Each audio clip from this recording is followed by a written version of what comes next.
রাজ্যটা আপাতত বলা যেতে পারে 60-70% আপাতত ভালো। আবার অপর দিক থেকে উপযুক্তভাবে ভালো, কিন্তু চাপা ভিতরে একটা চাপা একটা ভীতি সন্ত্রাসের পরিবেশ আছে। এবং আমি যে কেন্দ্রে দাঁড়িয়েছি 15 জেলে নিয়ে, সেখানেও প্রায় 8-10টা পুলিং বুথে আমাদের এজেন্টকে জোর করে তীব্র মাথা তারা তুলে দিয়েছে। যদিও 1-2টা জায়গায় আবার সেখানে বসানো গেছে, কিন্তু বাকিগুলো তো বসানো যায়নি। এখনও প্রায় 7-8টা পোলিং বুথে জোর করে ওরা গতকাল রাতে থেকেই ধমক মোবাইলে আপনার ধমক দিয়ে তাদেরকে তুলে দেওয়ার ব্যবস্থা করে আর কি।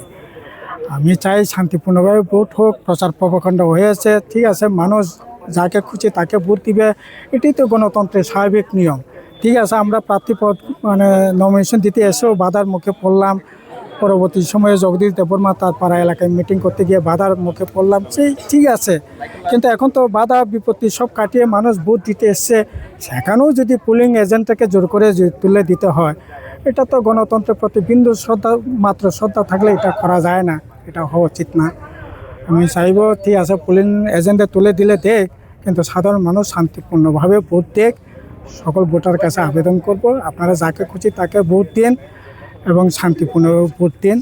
আপনাদের গণতান্ত্রিক যে পবিত্র অধিকার, এটা প্রয়োগ করুন। নির্বাচন কমিশনের ভূমিকা, নির্বাচন কমিশন কি করবে? আসলে নির্বাচন কমিশনের বড় বেশি কিছু থাকে না। পলিটিক্যাল উইল যদি না থাকে কোনো পলিটিক্যাল পার্টি, মেন কথাটা হলো পলিটিক্যাল উইল।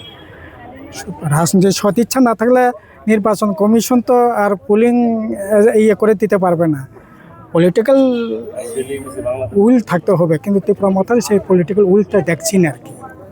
মূলত অভিযোগ মাথার বিরুদ্ধে। মাথায়